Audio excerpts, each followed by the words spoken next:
জীবনে শেখার শেষ নেই। এক গ্রামে অধিকাংশ মানুষই মিথ্যা বলতো।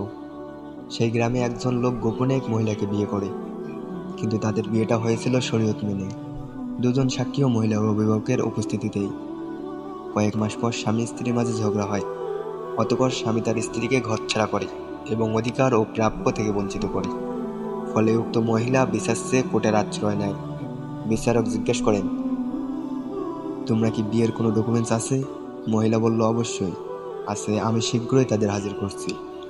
মহিলা তার স্বামী ও সাক্ষীদের উপস্থিত করল।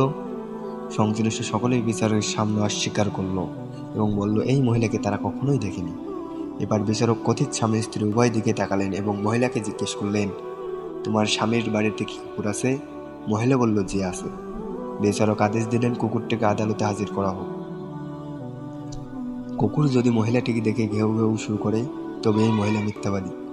আর যদি ঘেউ ঘেউ না করে বরং মাথা নিচু করে ও লেজ নাড়িয়ে মহিলাকে মুনিব সুলভ আচরণ করে, তবে এই তিনজনেই মিথ্যা সাক্ষী দেওয়ার অপরাধে দণ্ডিত করা হবে এবং অতিরিক্ত 40 বেত্রাঘাত করা হবে।